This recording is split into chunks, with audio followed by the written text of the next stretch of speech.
최근에 이제 영화가 명랑이 있었고요. 그리고 최근에 본 영화 있나요? 충무공에 대해서? 한산.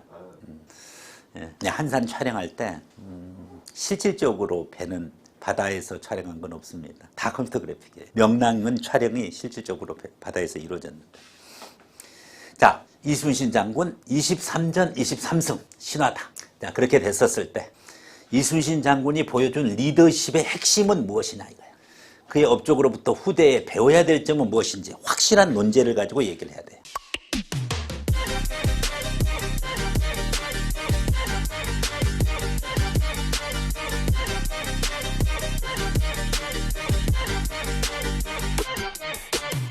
리더십 부분 것에 다양한 리더십이 있죠.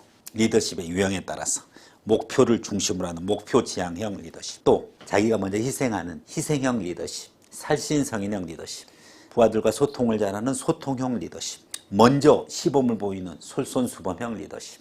리더십은 붙이기 나름이에요. 그럼 이순신 장군이 보여준 리더십의 핵심은 뭐라고 생각하느냐? 물론 부하랑 소통도 잘했죠. 그리고 또 백성들과의 소통도 잘했고. 이제 그런 거 하면 또 뭐다?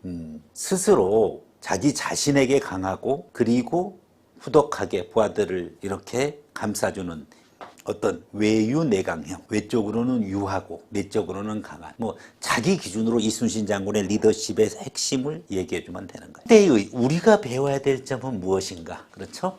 역시 하나만 얘기하면 안 된다 그랬죠? 복수로 얘기해줘야 되죠. 리더십 뽑은 것도 복수로 얘기해주면 좋아요. 그래서 리더십의 핵심 부분 거 얘기하고 그 리더십의 각각의 핵심에 대해서 각각의 배울 것을 이렇게 연결시켜도 괜찮아요. 네, 저는 이순신 장군의 리더십에 있어서 무엇보다도 중요한 부분 것은 목표 지향형 리더십, 과업 위주의 리더십입니다. 조직의 구성 3요소, 조직은 3가지가 있어야 된다 그랬죠? 첫 번째, 사람으로 구성되고, 두 번째, 목표가 있어야 돼요. 공유된 목표가 있어야 돼요. 세 번째 뭐다? 서로 상호작용해야 되죠. 요 3가지가 있어야지만 조직이에요. 그 조직에서 나오는 게 바로 뭐다? 리더십이죠. KTX 부산까지 가는 승객들의 모임, 조직이다 아니다? 아니다, 그렇죠? 사람이지만 이 목표가 공유된 목표여야 되는데 사람들 맞아요? 목표는 부산까지 가는 거 맞아요. 그렇지만 공유가 안 됐으니까 그냥 어떻게 하다 보니까 서로 모인 거죠. 그리고 상호작용은 전혀 없어요. 그러니까 이런 건 조직이 아니죠. KTX 승무원들의 모임, 조직이라고 그랬습니다. 왜? 자, 승객들을 안전하게 부산까지 모시는 공유된 목표죠. 목표를 공유하고 있죠. 그리고 영무원이라든지 기관사라든지 안내원 다 사람들이죠. 그러면서 끊임없이 무전치고 상호작용하죠. 자, 리더십의 정의는 요 3가지를 모아가지고 이야기하는 것입니다. 리더십이란 뭐죠? 공유된 목표를 달성하기 위하여, 그죠? 상호작용을 통해 가지고 사람들을 동기부여하는 행위. 이게 리더십이라고 했죠. 순서를 바꿔도 돼요. 자, 사람들을 어떻게 돼? 공유된 목표를 달성하기 위해서 상호작용케 하는 행위, 또는 상호작용을 통해서 사람들로 하여금 공유된 목표를 달성하는 것. 이게 리더십이에요. 그럼 여기서 공유된 목표, 이 목표 지향형 리더십이다 이거죠. 목표 지향형 리더십이다. 따라서 이순신 장군은 무엇보다도 목표를 분명히 했고 그 목표를 부하들이랑 공유했고 우리가 정확하게 달성해야 될 목표를 제시하고 이것을 기준으로 해가지고 사사로운 감정에 억누르지 않고 심지어 자기가 사랑하는 부하마저도 읍참마속의 심정으로 처벌하는 모습을 보여줬습니다. 그렇기 때문에 무엇보다도 목표 지향형 리더십 스타일이라고 볼 수가 있습니다. 두 번째. 그러면서도 저는 이순신 충무공은 소통형 리더십의 달인입니다. 수군의 그와 같은 한 명 한 명의 의견을 듣고 이것을 절대 간과히 하지 않았습니다. 그럼으로써 때로는 그의 인간다운 모습이 훨씬 더 저는 역사적인 문헌을 통해서 그리고 최근에 나온 한산이라는 영화를 통해서 확인했습니다.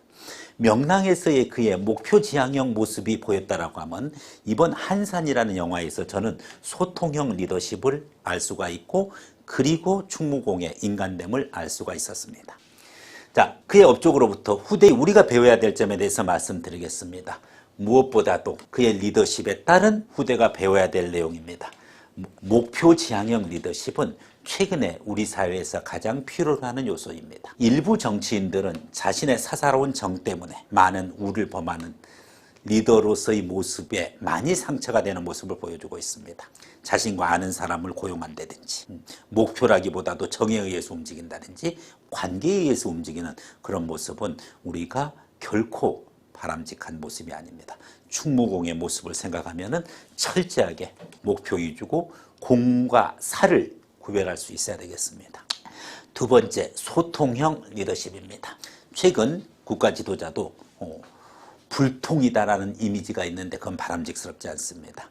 소통을 통해 가지고서 국민들과 항상 가까이 하는 것이 필요합니다. 그래서 매번 매일같이 기자들을 만나고 브리핑해주는 지금의 모습은 소통형 리더십 부분 것을 어느 정도 택한 국가 지도자의 모습으로 보여집니다. 따라서 저는 요약, 충무공의 목표 지향형 리더십과 소통형 리더십을 오늘날에 적용을 해서 바로 우리가 배워야 될 내용은 공사를 철저하게 구별해서 공과 사를 구별을 해가지고 공적인 위주로 자기 자신이 리더십을 발휘해야 되고, 그리고 무엇보다도 중요한 것이 의사소통이고, 이 소통을 통해서 오해가 없어져야 되고, 현대사회에서는 이 소통은 바로 언론을 통해서 이루어진다는 사실이기 때문에 언론과 친숙해지는 그러한 리더의 모습이 필요하다고 생각합니다. 충무공의 모습은 지금의 우리 지도자들에게 매우 중요한 메시지를 전달해주고 있습니다.